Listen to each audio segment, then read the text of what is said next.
Hello everyone, welcome back to my English learning videos. Today we are going to learn speaking patterns for speaking. Okay, so English speaking တွေကို pattern တွေနဲ့လေ့လာတယ်ဆိုတာကgrammar ကိုကကောင်းမလေ့လာခြင်းတဲ့သူတွေအတွက်ပြီးတော့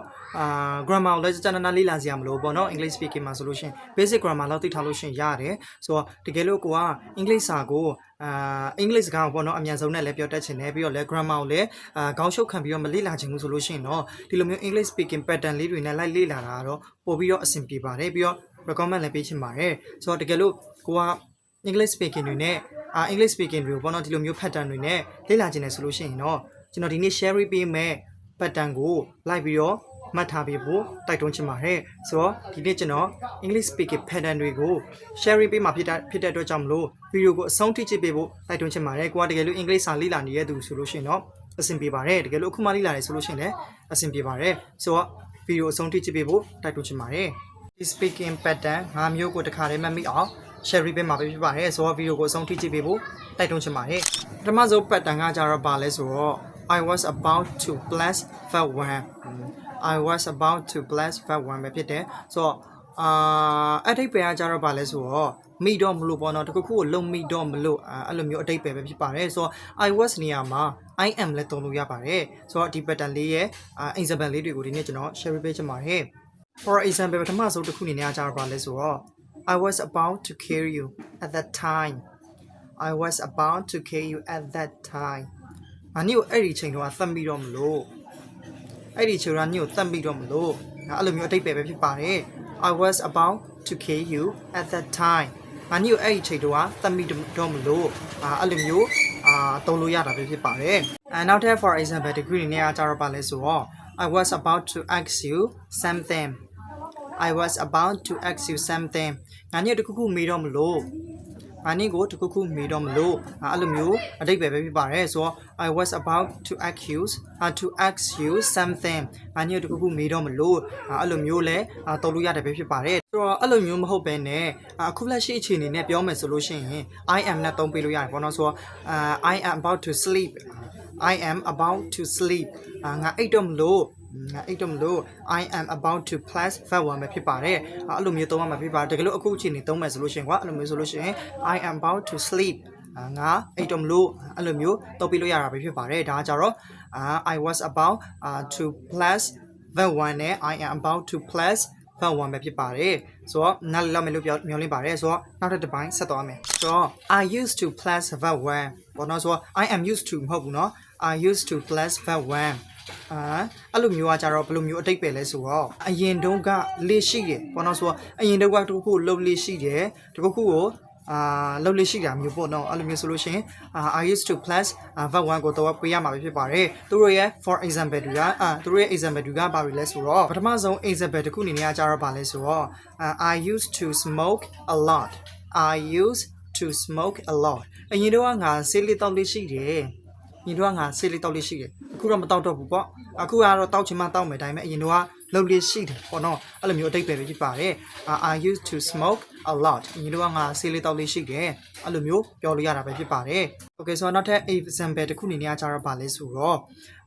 I used to get early in the morning I used to get early in the morning ငါအရင်တော့မနေ့စောစောထားလေးရှိတယ်အဲ့လိုမျိုးအတိတ်ပဲဖြစ်ပါတယ်ဆိုတော့ငါအရင်တော့က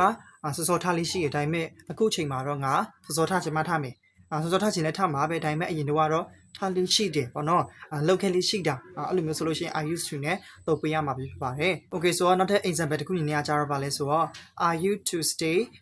out too late ပေါ့နော် Are you to stay out too late ငါအရင်တော့ပေါ့အရင်ကငါအပြင်မှာ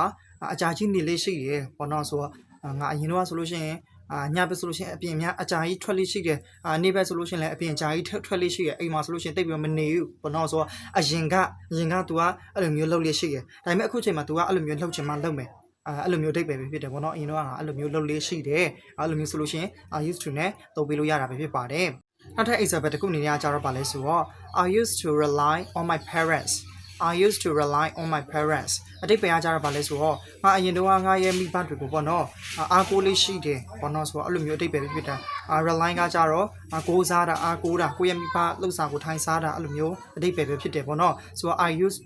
I used to rely on my parents ညီတော့ငါမိဘတွေကိုအကိုလေးရှိရယ်ကိုစားလေးရှိရယ်ငါရဲ့မိဘတွေရဲ့လှုပ်ဆောင်ကိုထိုင်စားလေးရှိရယ်ဒါပေမဲ့အခုချိန်မှာ तू ကအဲ့လိုမျိုးဟုတ်ချင်မှဟုတ်မယ်အခုချိန်မှာ तू အလုပ်ရှိနေပြီဘောနော်ဆိုတော့အတိတ်ပဲကအဲ့လိုမျိုးလဲဖြစ်ချင်ဖြစ်နိုင်တယ်ကွာအခုချိန်မှာ तू ကအလုပ်ရှိနေပြီ तू ပိုက်ဆံတွေရှာနိုင်ပြီ तू ရဲ့ခြေထောက်ကို तू ရက်တည်နိုင်ပြီအဲ့လိုမျိုးပြောချင်တာလည်းဖြစ်တယ်ပေါ့နော်ဆိုတော့ I used to rely on my parents ညီတော့ငါမိဘတွေရဲ့လှုပ်ဆောင်ကိုမိဘတွေရဲ့အထောက်ပံ့ကိုယူလေးရှိတယ်အဲ့လိုမျိုးအတိတ်ပဲဖြစ်ပါတယ် Okay ဆိုတော့ဒါကကြတော့ I used to plus for 1ပဲဖြစ်ပါတယ်ဆိုတော့နားလေလောက်မယ်လို့မျှော်လင့်ပါတယ်တခုခုကိုလှုပ်ခဲ့တာဒါပေမဲ့အခုချိန်မှာတော့မလှုပ်တော့ဘူးဆိုလို့ရှိရင် I used to နဲ့လုပ်ပေးရမှာပဲဖြစ်ပါတယ် Okay ဆိုတော့နောက်ထပ် pattern တစ်ခုဆက်သွားမယ်ဆိုတော့ I am dying to plus for 1 I am dying to plus for 1အတိတ်ပဲကပါလဲဆိုတော့အရန်ပဲဘောနော်ဆိုတော့အဖြစ်ချင်စောအရန်များတော့ပြောချင်တာကွာအရန်ကိုဖြစ်ချင်တာအဲ့လိုမျိုးအတိတ်ပဲဖြစ်ပါတယ်သူတို့ရဲ့ example တွေကပါလဲဆိုတော့ဒီနေ့ကျွန်တော်တစ်ခုချင်းစီပြောပြပေးမှာပဲဖြစ်ပါတယ်ပထမဆုံး example တစ်ခုကပါလဲဆိုတော့ I am dying to have a cup of strong coffee ဘောနော်ဆိုတော့အတိတ်ပဲကကြတော့ပါလဲဆိုတော့coffee ခါလေးတစ်ခွက်လောက်ပေါ့နော်အရန်တောက်ချင်တယ်ပေါ့နော်ဆိုတော့ coffee ခါတဲ့ coffee လေးတွေကိုအရန်တောက်ချင်တယ်ဖြစ်ချင်စောများတာကိုပြောချင်တာကွာဆိုတော့I am dying to have a cup of strong coffee ငါ coffee ခါလေးအရန်တောက်ချင်တယ်ပေါ့နော်ဆိုတော့အဲ့ဒီနေရာမှာဆိုလို့ရှိရင် strong ကိုဖြည့်ပြီးတော့သုံးလို့လည်းရတယ်ပေါ့နော်ဆိုတော့နောက်တစ်ခုကကြတော့have မှာဆိုလို့ရှိရင်ရှိတယ်လို့မပြောတော့ဘဲနဲ့ပေါ့နော်တောက်တယ်စားတယ်အဲ့လိုမျိုးလဲတုံလို့ရတာပဲဖြစ်ပါတယ်တကယ်လို့ have ဆိုပြီးတော့ရှိတယ်လို့ပဲအမြဲတမ်းဘာသာပြန်လို့မရဘူးပေါ့နော်တောက်တယ်စားတယ်အဲ့လိုမျိုးလဲတုံပြီးလို့ရတာပဲဖြစ်ပါတယ်နောက်ထပ် example တစ်ခုအနေနဲ့ကြတော့ပါလဲဆိုတော့ I am dying to see you အတိတ်ပဲကကြတော့ငါညို့အရန်တွေးချင်နေတာငါညို့တွေးချင်လို့တည်တော့မယ်အဲ့လိုမျိုးအတိတ်ပဲဖြစ်ပါတယ် I am dying to see you ငါညို့ရန်တွေးချင်တယ်ငါညို့တွေ့ချင်လို့တည်တော့မယ်အဲ့လိုမျိုးအတိတ်ပဲဖြစ်ပါတယ်နောက်ထပ် example တစ်ခုအနေနဲ့ကြားရပါလဲဆိုတော့ I am dying to go out with you အတိတ်ပဲကြားရပါလဲဆိုတော့ငါအနေနဲ့အပြင်ကိုအရန်သွားချင်တယ်ဘောနော်ဆိုတော့ I am dying to go out with you ငါအနေနဲ့အပြင်ကိုရန်သွားချင်တယ်အဲ့လိုမျိုးတုံးလို့ရတာပဲဖြစ်ပါတယ်ဆိုတော့အဲ့ဒီနေရာမှာပြောမယ်ဆိုလို့ရှိရင် I want to လို့မသုံးဘဲနဲ့ပေါ့နော် I am dying to လည်းပဲသုံးလို့ရတယ်ပေါ့နော် I want to လို့သုံးမဲ့အစား I am dying to လည်းသုံးလို့ရပါတယ်I wanted to အဲ့လိုမျိုးလည်းသုံးလို့ရတယ်လို့ဒီလိုမျိုး I am dying to လည်းသုံးလို့ရတယ်ဒါပေမဲ့လည်း I am dying to ကတော့ပို့ပြီးတော့သုံးလို့ကောင်းတယ်ပေါ့နော်ဆိုတော့အဲ့လိုမျိုးဆိုလို့ရှိရင်တော့လူတွေကနားလေရခက်တယ်ပေါ့နော်ဒါပေမဲ့လည်းပို့ပြီးတော့သုံးလို့ကောင်းပါတယ် I want to တက်ဆောင်လို့ရှိရင်ပေါ့နော်ဆိုတော့ဒီတစ်ပိုင်းကိုလည်းနားလေးလောက်မယ်လို့ညွှန်လိုက်ပါတယ် I am dying to plus for 1ပဲဖြစ်ပါတယ်ဆိုတော့နောက်တစ်ပိုင်းဆက်သွားမယ်နောက်တစ်ခုကကြတော့ပါလဲဆိုတော့ I am not eager to plus for 1 I am not eager to plus for 1ဆိုတော့ဒီနေရာမှာဆိုလို့ရှိရင် not ကိုမသုံးဘဲနဲ့လည်း I am eager to plus for 1လည်းသုံးလို့ရတယ်ပေါ့နော်ဒါပေမဲ့ကျွန်တော်ကကြတော့ဒီ not နဲ့သုံးပြီးတော့ပြောပြပေးမှာဖြစ်ပါတယ်သူရဲ့အတိတ်ပဲကကြတော့ပါလဲဆိုတော့တခုခုလှုပ်ဖို့အတွက်စိတ်အားမထက်သန်ဘူးပေါ့နော်မလှုပ်ရဲဘူးပေါ့နော်အဲ့လိုမျိုးအတိတ်ပဲဖြစ်ပါတယ်ဆိုတော့ပထမဆုံး example တခုကကြတော့ပါလဲဆိုတော့ I am not eager to move to another spot I am not eager to move to another spot ငါတခြားနေရာကိုပြောင်းဖို့အတွက်စိတ်အားမထက်သန်ဘူးအဲ့လိုမျိုးအတိတ်ပဲဖြစ်ပါတယ်ဆိုတော့ I am not eager to move to another spot ငါတခြားနေရာကိုပြောင်းဖို့အတွက်စိတ်အားမထက်သန်ဘူးအဲ့လိုမျိုးပြောလို့ရတာပဲဖြစ်ပါတယ်ဆိုတော့နောက်ထပ် example တစ်ခုအနေနဲ့ကြတော့ပါလဲဆိုတော့ I am not eager to ask a favor အတိတ်ပဲကြတော့ပါလဲဆိုတော့ငါအကူအညီတောင်းဖို့အတွက်စိတ်အားမထက်သန်ဘူးပေါ့နော်ငါအကူအညီမတောင်းရဲဘူးအဲ့လိုမျိုးအတိတ်ပဲဖြစ်တယ်ပေါ့နော် so I am not eager to ask a favor ဆိုတော့ favor လို့ပြောလိုက်မယ်ဆိုလို့ရှိရင်တခုရှိရပေါ့နော်ဆိုတော့ဗာလဲဆိုတော့ do me a favor ဆိုတော့ငါ့ကိုကူညီပါဦး do me a favor ငါ့ကိုကူညီတစ်ခုလောက်ပေးပါလားအဲ့လိုမျိုးသုံးလို့ရတာပဲရှိတယ်ပေါ့နော်ဆိုတော့နားလည်လောက်မလို့မျှော်လင့်ပါတယ်ဆိုတော့ဒီအပိုင်းကိုလည်းနားလည်လောက်မလို့မျှော်လင့်ပါတယ် I am not eager to plus for 1တခုခုကိုမလုပ်ရဲဘူးစိတ်အားမထက်သန်ဘူးဆိုလို့ရှိရင်ပြောလို့ရတာပဲဖြစ်ပါတယ်ဆိုတော့နောက်ထပ် pattern တစ်ခုဆက်သွားမယ်နောက်ထပ် pattern တစ်ခုကကြတော့ဗာလဲဆိုတော့ I have been waiting to plus for 1 I have been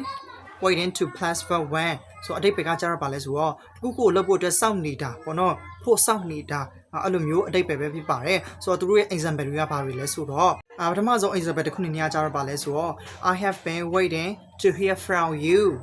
I have been waiting to hear from you ဆိုတော့အတိတ်ပဲကြတော့ပါလဲဆိုတော့ငါနေ့စီကကြားရဖို့အတွက်ငါစောင့်နေတာအဲ့လိုမျိုးအတိတ်ပဲဖြစ်ပါတယ်ဆိုတော့ I have been waiting to hear from you နေ့စီကကြားရဖို့အတွက်ငါစောင့်နေတာအဲ့လိုမျိုးအတိတ်ပဲဖြစ်ပါတယ်ဆိုတော့နောက်ထပ် example တစ်ခုကပါလဲဆိုတော့ I have been waiting to attend the meeting I have been waiting to attend the meeting ငါ meeting တက်ဖို့အတွက်စောင့်နေတာအဲ့လိုမျိုးအတိတ်ပဲဖြစ်ပါတယ်ဆိုတော့နားလည်လောက်မယ်လို့မြင်နေပါတယ် Okay ဆိုတော့နောက်ထပ် example တစ်ခုနေရာကြတော့ပါလဲဆိုတော့ I have been waiting to request a raise I have been waiting to request a raise ငါလာစားတိုးဖို့အတွက်ငါစောင့်နေတာအဲ့လိုမျိုးအတိတ်ပဲဖြစ်ပါတယ်ဆိုတော့ I have been waiting to request a raise လာစားတိုးဖို့အတွက်စောင့်နေတာအဲ့လိုမျိုးအတိတ်ပဲဖြစ်ပါတယ်ဆိုတော့နားလည်လောက်မယ်လို့မျှော်လင့်ပါတယ်ဒီပိုင်းကကြတော့ပါလဲဆိုတော့ I have been waiting to plus fact 1ပဲဖြစ်ပါတယ်တခုခုကိုမျှော်လင့်နေတာတခုခုကိုစောင့်နေတာတခုခုကိုကြိုပြီးတော့စောင့်နေတာဆိုလို့ရှိရင်ဒီ pattern လေးနဲ့သုံးလို့ရတာပဲဖြစ်ပါတယ်ဆိုတော့ဒီ pattern လေးကိုလည်းနားလည်လောက်မယ်လို့မျှော်လင့်ပါတယ် Okay ဆိုတော့အခုဗီဒီယိုကြည့်နေတဲ့သူလည်းပဲဒီလိုမျိုး pattern တွေကိုနားလည်လောက်မယ်လို့မျှော်လင့်ပါတယ်ဆိုတော့ pattern တွေနဲ့အင်္ဂလိပ်စာကိုလေ့လာတယ်ဆိုတာက grammar ကိုကြကြနာမလေ့လာခြင်းတဲ့သူတွေအတွက်ပြီးတော့ grammar ကိုခေါင်းရှုပ်ခံပြီးတော့မလေ့လာခြင်းတဲ့သူတွေအတွက်လေ့လာတာပို့ပြီးတော့ကောင်းပါတယ်ဆိုတော့တကယ်လို့ကိုကအင်္ဂလိပ်စာကိုလည်းမမြန်အင်္ဂလိပ်စကားကိုလည်းမမြန်ပြီးတော့ပြောတတ်ချင်တယ်ပြီးတော့လည်း grammar ကိုခေါင်းရှုပ်ခံပြီးတော့လည်းမစင်စားချင်ဘူးဆိုလို့ရှိရင်ဒီလိုမျိုး pattern တွေနဲ့လိုက်ပြီးတော့လေ့လာတာတော့ပို့ပြီးတော့ကောင်းနေပေါ့နော်တကယ်လို့ကိုကသဘောကျတယ်လေ့လာတာဝါသနာပါတယ်ဆိုလို့ရှိရင်ကျွန်တော်ဒီ YouTube channel လေးဆိုလို့ရှိရင် subscribe လုပ်ပေးခဲ့ဖို့တိုက်တွန်းချင်ပါတယ်ဆိုတော့